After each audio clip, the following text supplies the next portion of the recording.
Hello friend, good morning all of you. Welcome back to Gyan Gurukul study channel.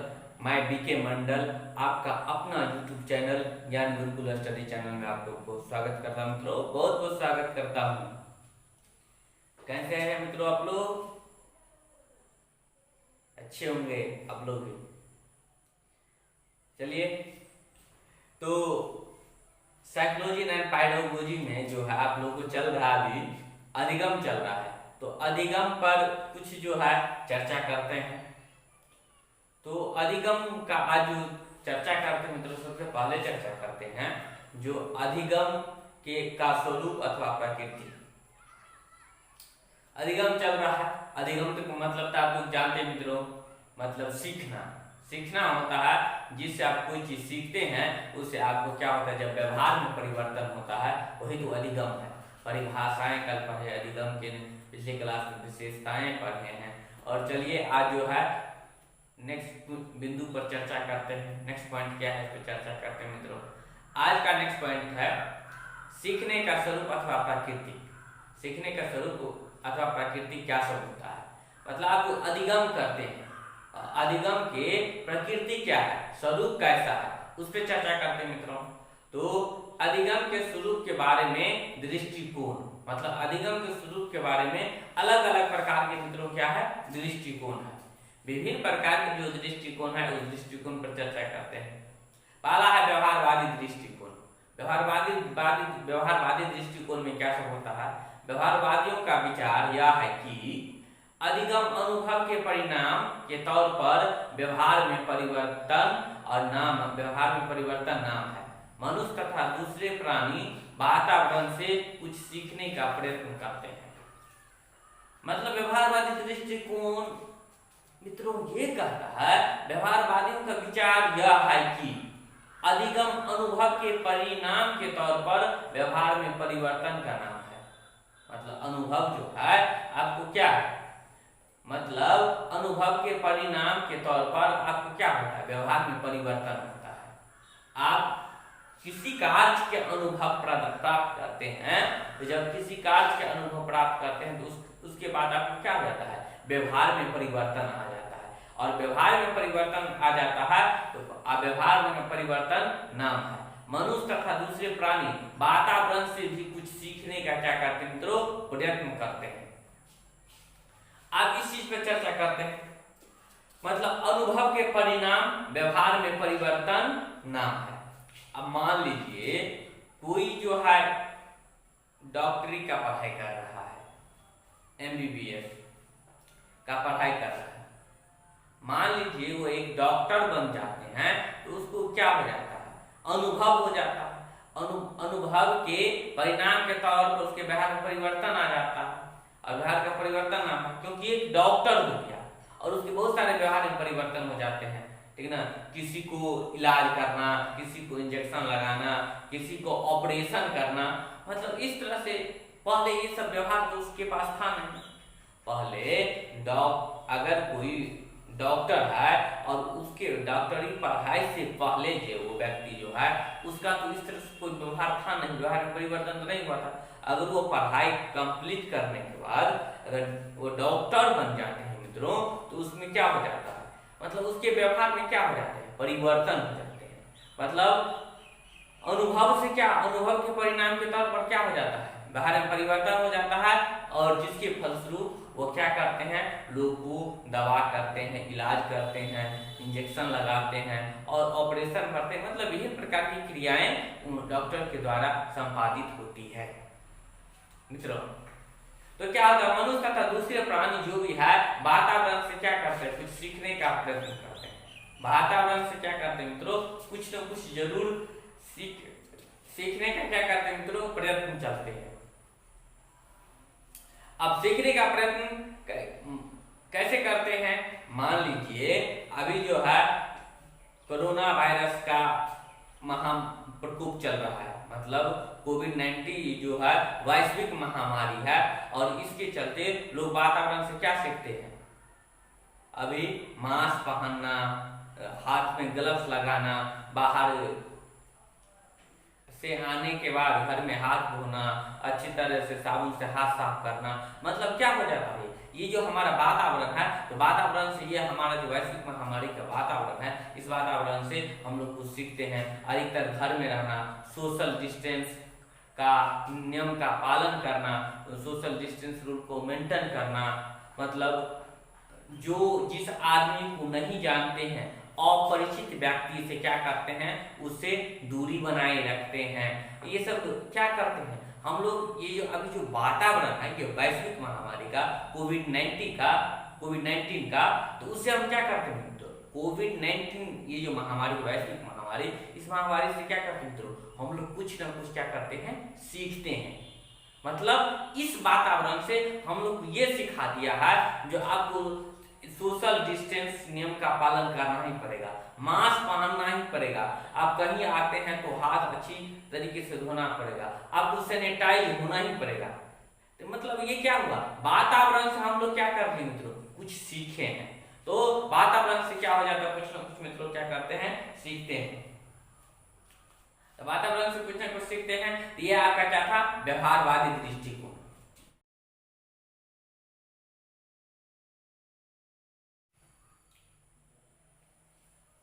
Next चर्चा करते हैं धार्मिक दृष्टिकोण। धार्मिक दृष्टिकोण क्या होता है मित्रों, यह मैकडूगल की देन है। धार्मिक दृष्टिकोण जो मित्रों किसकी देन है, मैकडूगल की देन है। यह अधिगम के लक्ष्य केंद्रित स्वरूप पर जोर देता है और अधिगम के लक्ष्य को सामने रखकर किया जाता है।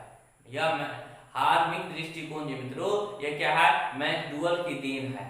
यह अधिगम के लक्ष्य केंद्रित स्वरूप पर जोर देती है और अधिगम लक्ष्य को सामने रखकर किया जाता है।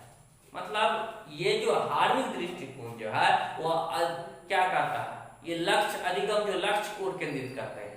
जैसे मित्रों आप लोग का लक्ष्य क्या है, जो हम लोग को सीटेट पास करना है, और सीटेट पास करने के बाद और अच्छी कंपटीशन पास करके क्या करनी है, शिक्षक की नौकरी करनी है। तो आपको क्या है, ये लक्ष्य हो गया, ठीक। तो इस लक्ष्य के स्वरूप रखकर, इस लक्ष्य को ध्यान में रखकर आप क्या करते हैं, मन लगा के पढ़ाई करते हैं, मन लगा के आप लोग बाल विकास, उसके बाद जो है गणित, विज्ञान, समाज, पर्यावरण अध्ययन, मतलब जिस मित्रों का जो भी विषय है उसको आप लोग क्या करते हैं, अध्ययन करते हैं, उस विषय के बारे में सीखते हैं। क्यों, क्योंकि आपका लक्ष्य क्या है, सीटेट पास करना है, ठीक। और शिक्षक के सभी भर्तियों परीक्षाओं को तैयारी करना है, और शिक्षक के सभी भर्तियों को परीक्षाओं को तैयारी करके आपको नौकरी प्राप्त करना है। यह आपका क्या है, लक्ष्य है, ठीक। तो लक्ष्य के मैकडूगल के दिन है, अधिगम क्या है, ये अधिगम लक्ष्य की ओर केंद्रित स्वरूप पर जोर देती है। लक्ष्य जहां रहता है वहां क्या करता है, लक्ष्य पर जो अधिगम जो क्या होता है, बहुत जोर देती है। जब लक्ष्य सामने रहता है तो आप क्या करते हैं, बहुत मेहनत से क्या करते हैं, अधिगम करते हैं और अधिगम करने का प्रयास करते हैं मित्रों। चाहते हैं कितना से जल्दी अधिगम प्राप्त कर लें, ताकि मैं लक्ष्य को आसानी से हासिल कर सकूं।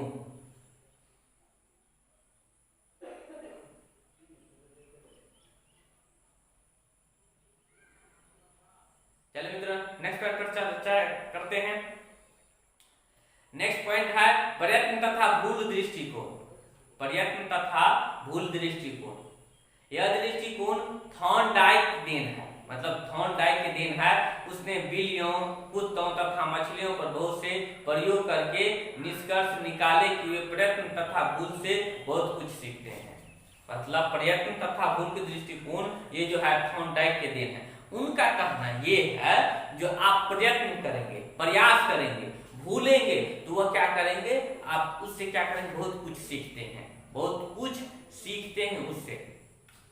कोशिश किए, कुछ भूल गए, कुछ याद रहा, फिर कोशिश किए तो उससे कम भूले, और फिर कोशिश किए, फिर उससे कम भूले, और उसके बाद जो आप भूलना क्या एकदम खत्म हो गया। थॉर्नडाइक ने बिल्ली पर प्रयोग किए थे। बिल्ली को क्या कर दिए थे मित्र, पिंजरे में बंद कर दिए थे, और उसमें क्या कर दिए थे, एक लीवर लगा दिए थे, और उसके सामने उन्होंने क्या किए, तो मांस का टुकड़ा रख दिया, और जब मांस का टुकड़ा रख दिया तो उन्होंने क्या किए, विभिन्न प्रकार के अनुक्रिया किए। अनुक्रिया क्या किए, बिल्ली उछल कूद किए, मतलब बहुत बार उछले कूदे तो क्या मतलब जब तक उछलता था तो वो देखा क्या, जो इस लीवर पर जब उसका पांव पड़ता था तो मतलब उसका जो पिंजरे का जो दरवाजा था मित्रों वो क्या होता था, खुल जाता था और वो मांस के टुकड़े के पास चले जाते थे। तो 2 बार प्रयास किया, 3 बार प्रयास किया, उसके बाद वो सीखते थे जो इसको अगर इस लीवर पर पांव दबाने से, पांव लगने से ये दरवाजा खुल जाता है, फिर भूल जाते थे, फिर उछल कूद करते थे, फिर प्रयास करते थे, फिर प्रयास करने पर फिर लीवर जब दबता था बिल्ली के पांव से फिर दरवाजा खुल जाता था। मतलब फिर प्रयास किए तो उससे कम खुले, फिर तुरंत ही तब उछल कूद कम किए और लीवर पर पांव रख दिए, दरवाजा खुल गया। और उसके बाद उसके प्रयत्न से, भूल से उसके दिमाग में ये बात आ गया, उसके मस्तिष्क में ये बात सेट हो गया मित्रों, जो अगर हम लीवर को दबाएंगे तो दरवाजा खुल जाएगा और मांस का टुकड़ा है, मांस के टुकड़ा को हम क्या कर सकते हैं, प्राप्त कर सकते हैं। और मांस का टुकड़ा जो है उसके सामने, बिल्ली के सामने क्या कर रहा था, उद्दीपक का कार्य कर रहा था। तो उद्दीपक के कार्य करने के लिए बिल्ली ने बहुत सारा क्रियाएं किए हैं और ये प्रयोग किसने किए थे, तो थॉर्नडाइक ने। और थॉर्नडाइक तो थॉर्नडाइक ने ही बिल्ली, कुत्तों, मछलियों को उन्होंने बहुत सारे प्रयोग किया और उन्होंने निष्कर्ष निकाला कि प्रयत्न और भूल से क्या होते हैं, बहुत कुछ सीखने को मिलता है। अगर आप प्रयत्न करते हैं और भूल करते हैं तो इससे क्या हो जाता है मित्रों, अब बहुत कुछ न कुछ क्या करते हैं, सीखते हैं इससे।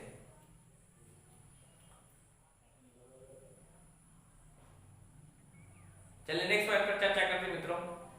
अगला पॉइंट है अधिगम का क्षेत्रीय दृष्टिकोण। अधिगम का क्षेत्रीय दृष्टिकोण क्या होता है, इसको देख लेते हैं। कर्ट लेविन ने इस दृष्टिकोण को प्रतिपादित किया। इस दृष्टिकोण को, अधिगम का क्षेत्रीय दृष्टिकोण का प्रतिपादन किसने किया मित्रों, कर्ट लेविन ने। कर्ट लेविन ने मनोवैज्ञानिक थे, उन्होंने क्या किए, तो ने इस दृष्टिकोण को प्रतिपादित किया है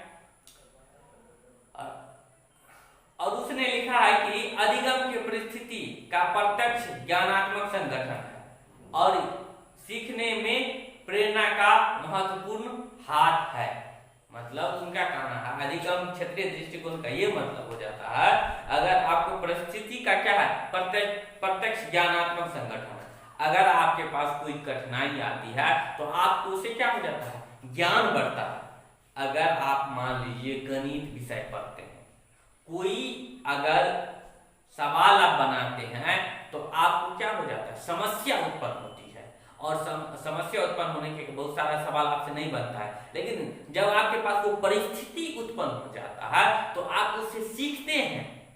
आप क्या करते हैं, उससे सीखते हैं और सीखने से क्या हो जाता है, मतलब उससे क्या हो जाता है, ज्ञान प्राप्ति हो जाता है और नए नए ढंग से उस सवाल को आप क्या करते हैं, हल करते हैं और उसको बनाते हैं और उस समय आपको क्या हो जाता है, ज्ञानात्मक संगठन प्राप्त हो जाता है और उस चीज को आपको ज्ञान प्राप्त हो जाता है जो इस समस्या को, इस सवाल की समस्या को किस तरह समाधान किए। उसी तरह से मित्रों आपके जो जीवन है, ये जो जीवन है, जीवन में क्या आ जाता है, बहुत सारे समस्याएं आते हैं और जब बहुत सारे समस्याएं आते हैं तो उस समस्याओं को समाधान करते हैं आप लोग। और जब समस्या को समाधान करते हैं तो क्या करते हैं, कुछ न कुछ उससे क्या करते हैं, सीखने का मौका मिलता है, ज्ञानात्मक संगठन आता है। क्योंकि ये जो जिंदगी है, जीवन है, उसमें प्रत्येक इंसान के जीवन में, प्रत्येक व्यक्ति के जीवन में कुछ न कुछ समस्या आता ही है और कुछ न कुछ समस्या दिन प्रतिदिन वो क्या करते हैं मित्रों, आता ही है और उस समस्या समाधान करने से उसको नई सीख मिलती है और नई सीख मिलती से ज्ञान होता है और ज्ञानात्मक क्या होता है मित्रों, संगठन होता है, ज्ञानात्मक संगठन होता है और सीखने में प्रेरणा का महत्वपूर्ण हाथ है। और जब उसे आप क्या हो जाते हैं, आप सीखते हैं, कोई समस्या समाधान हो जाता है तो उससे क्या हो जाता है, प्रेरित होते हैं। जो अगर हम इस समस्या को समाधान करते, जब आप सवाल बना लेते हैं, एक सवाल में आपको समस्या आ गया, अगर आप उसको हल कर लेते हैं तो आप प्रेरित हो जाते हैं, प्रेरणा हो जाता है ताकि हम दूसरे सवाल को भी क्या कर लेंगे, हल कर लेंगे। और भी आपको प्रेरणा मित्रों आते हैं। मान लीजिए आपके बगल में कोई मित्र है, पढ़ाई करते हैं और पढ़ाई करते करते उसको क्या नौकरी लग जाती है, तो उसके बाद आपको क्या मिलता है, उससे प्रेरणा मिलता है, किसी कार्य को करने के लिए प्रेरित होते हैं। उससे क्या होता है मित्रों, आपको प्रेरणा मिलता है और किसी कार्य को करने के लिए क्या होते हैं, आप प्रेरित होते हैं। और जब उस कार्य को करने के लिए जब आप प्रेरित हो जाते हैं तो आप भी उसके हिसाब से क्या करते हैं, मेहनत करते हैं। और मेहनत करने के बाद आपको क्या हो जाता है, ज्ञानात्मक संगठन होता है और आप भी नौकरी प्राप्त करते हैं। तो मित्रों, सीखने का स्वरूप था प्राकृतिक था, उस पर चर्चा किए हैं।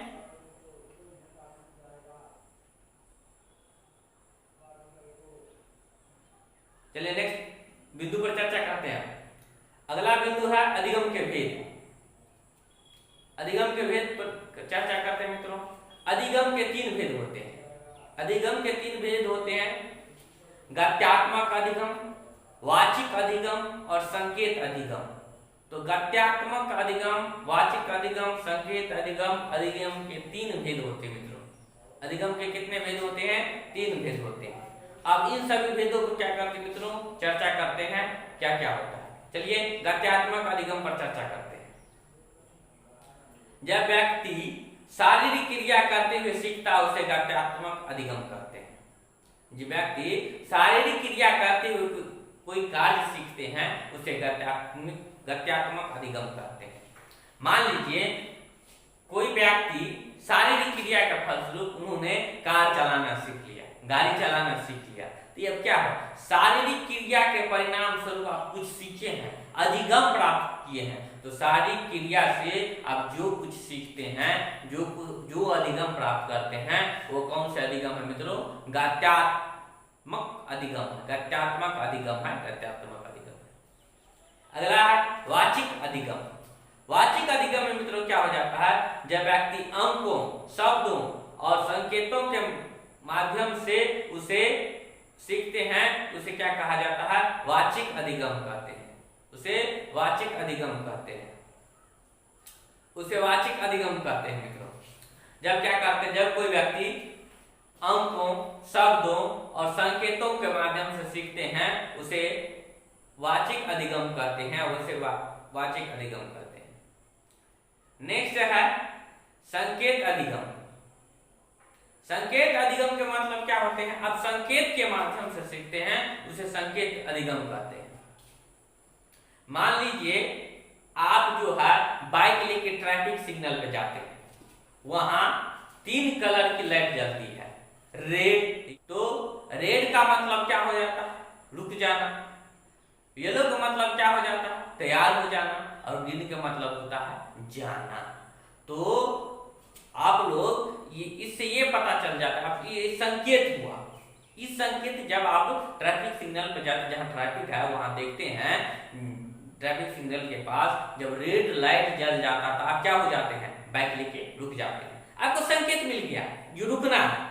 आपको मित्रों क्या हो गया, आपको संकेत मिल गया। तो संकेत मिल गया तो आपको क्या करना, वहां पे रुकना है। आप वहां पे क्या करते हैं मित्रों, रुक जाते हैं।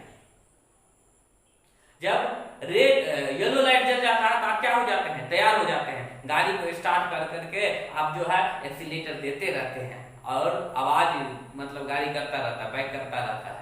ठीक मित्रों, और उसके बाद क्या होता है, जब ग्रीन लाइट जल जाती है तो आप क्या होते हैं, जाने लगते हैं। और ये प्रत्येक ट्रैफिक सिग्नल पर आप लोग करते हैं, ये आपका संकेत हुआ। तो ये संकेत, इस संकेत से भी आप लोग क्या करते हैं मित्रों, सीखते हैं। तो ये क्या हो गया, संकेत अधिगम हो गया। ये मित्रों संकेत अधिगम हो गया। तो जब व्यक्ति संकेत के माध्यम से सीखता है उसे मित्रों क्या कहते हैं, संकेत अधिगम कहते हैं। जब व्यक्ति संकेत के माध्यम से सीखता है तो उसे हम क्या कहते हैं मित्रों, संकेत अधिगम कहते हैं।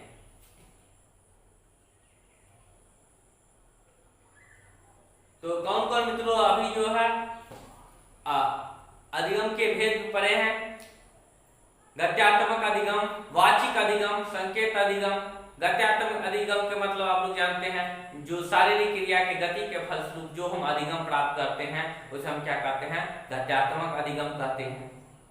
और उसके बाद जो है वाचिक अधिगम, जब व्यक्ति अंकों, शब्दों, संकेत के माध्यम से सीखता है उसे हम वाचिक अधिगम कहते हैं। और संकेत, जो व्यक्ति संकेत के माध्यम से सीखता है उसे हम क्या कहते हैं, संकेत अधिगम मित्रों कहते हैं।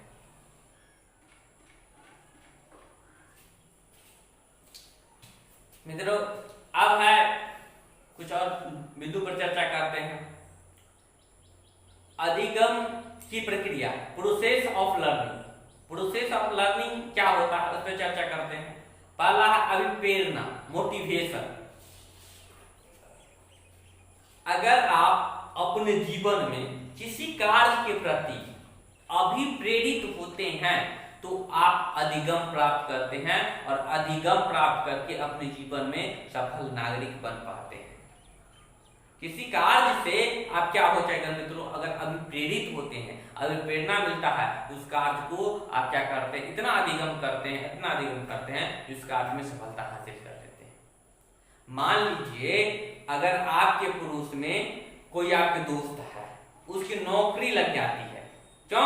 आप देखते हैं वह दिन रात मेहनत करता है, दिन रात मेहनत करता पढ़ता है, और आप जो है उसके साथ बात करते हैं, हमेशा रहते हैं, लेकिन जितना वो पढ़ते हैं उतना आप पढ़ते नहीं है और पढ़ाई में आप कमी करते हैं, त्रुटि करते हैं। कुछ समय बाद देखते हैं कि उसकी क्या हो जाती है, नौकरी लग जाती है। जब ये बात देखते हैं उसकी नौकरी लग गई, तब आप उससे क्या हो जाते हैं, आप अभिप्रेरित होते हैं, आपको प्रेरणा मिलता है, हम भी अच्छे ढंग से पढ़ेंगे और हम भी अच्छे ढंग से पढ़ करके क्या करेंगे, नौकरी प्राप्त करेंगे और अच्छे से अच्छी नौकरी को क्या करेंगे, हासिल कर सकेंगे। नेक्स्ट है उद्देश्य। उद्देश्य तो अधिगम के लिए मित्रों बहुत बड़ी चीज होती है।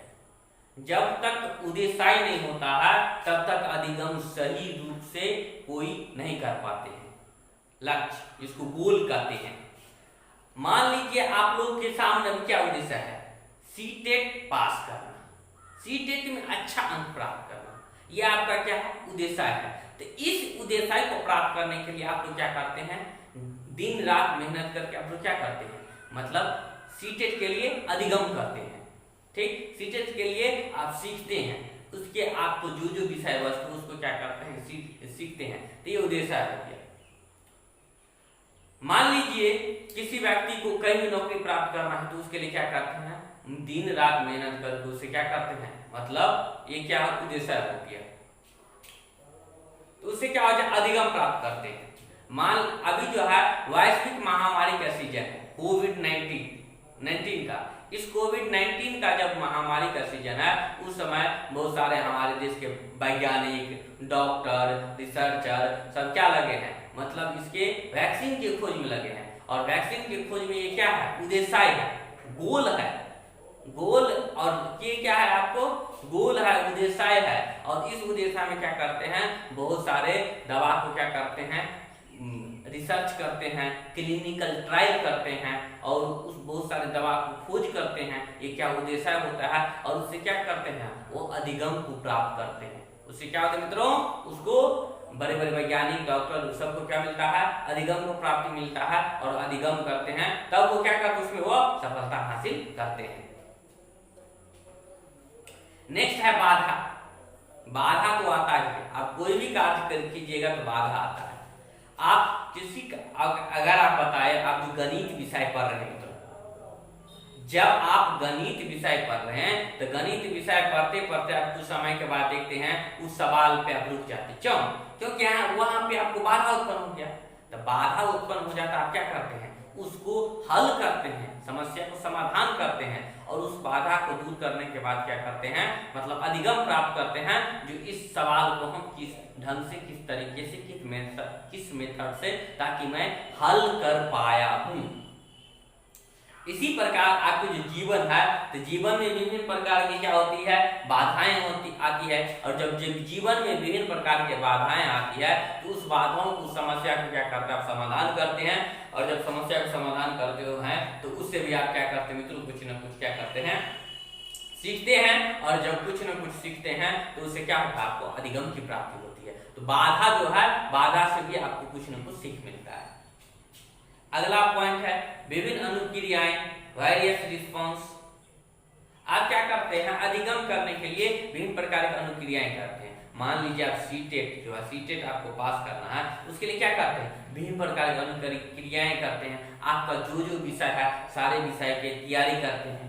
जो भी विषय हो, बाल विकास हो, शिक्षा मनोविज्ञान हो, जो भी हो, गणित हो, विज्ञान हो, पर्यावरण हो, जो भी आपको शिक्षा शास्त्र है, इन सभी विषयों को क्या करते हैं, पढ़ते हैं, अनुक्रिया करते हैं। ये क्या हो गया? अनुक्रिया किया। और ये जो अनुक्रिया है इसे आप क्या करते हैं? अधिगम प्राप्त किए। जब थॉर्नडाइक ने प्रयोग किया था, थॉर्नडाइक ने जब बिल्ली को प्रयोग किया था, तो उसके जब उद्दीपक था, तो उद्दीपक के लिए उन्होंने क्या किए? जब उछल कूद के पिंजरे में, वो क्या हो गया? अनुक्रिया हो गया। और अनुक्रिया के फलस्वरूप उन्होंने क्या किया? उद्दीपक को प्राप्ति की। अनुक्रिया के फलस्वरूप क्या किया उन्होंने? उद्दीपक को प्राप्त किया। नेक्स्ट है पुनर्वलन। पुनर्वलन मित्रों जो है बहुत बड़ी चीज है। पुनर्वलन से क्या हो जाते हैं? आप मतलब किसी कार्य को करते हैं, पुनर्वलन के अंतर्गत मित्रों सभी क्रियाएं तत्व हो जाते हैं और जिनसे विवश होकर विद्यार्थी को क्रियाएं करने पड़ते हैं।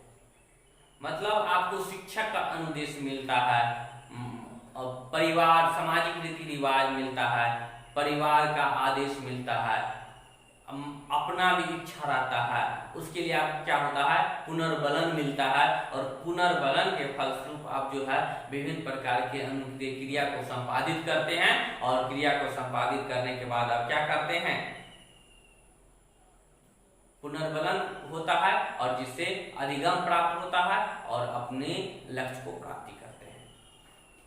मतलब हमारे समाज के रीति रिवाज आपको मतलब विभिन्न प्रकार की इच्छा, मन, भावना जागृत हो। किसी कार्य करने के लिए आप जो मान लीजिए एक विद्यार्थी है, वो परीक्षा में उसको अच्छा अंक नहीं प्राप्त हुआ, मान लीजिए वो फेल हो गया, तो वो उसके जब माँ बाप बोलते हैं जो बेटा कोई बात नहीं, कोई बात नहीं, फिर से पढ़ो, आपको अच्छा अंक प्राप्त हो सकता है, तो उससे क्या हो जाते हैं?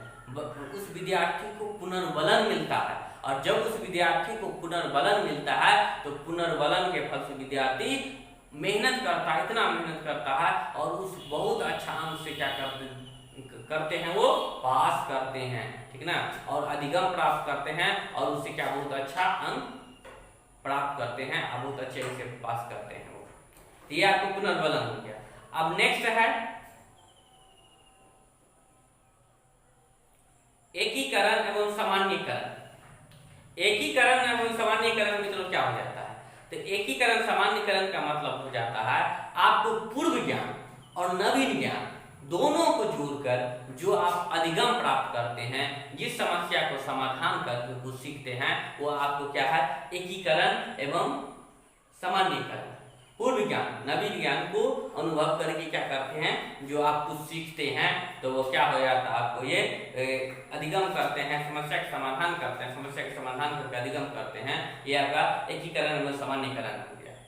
मान लीजिए कोई इंजीनियर है, उन्होंने एक मशीन बनाया, पहले के ज्ञान और नवीन ज्ञान दोनों को मिलाकर एक आधुनिक तकनीकी का मशीन बना दिया, औजार बना दिया, और वो समस्या का समाधान कर दिया, और समस्या का समाधान करके कुछ सीखा, तो ये क्या हुआ? एकीकरण एवं सामान्यीकरण। मतलब जो पूर्व ज्ञान नवीन ज्ञान को जोड़कर, दोनों ज्ञान को जोड़कर एक जो है नए ज्ञान प्राप्त होता है, और उस समस्या का समाधान करते हैं और अधिगम प्राप्त होते हैं, वो आपको क्या है? एकीकरण एवं सामान्यीकरण। एकीकरण सामान्यीकरण।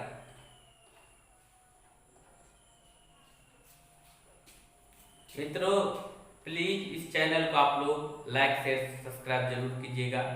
आप लोग सब्सक्राइब नहीं करते मित्रों, कीजिए, क्या जाता है आपको सब्सक्राइब करने में, जरूर कीजिएगा प्लीज। धन्यवाद।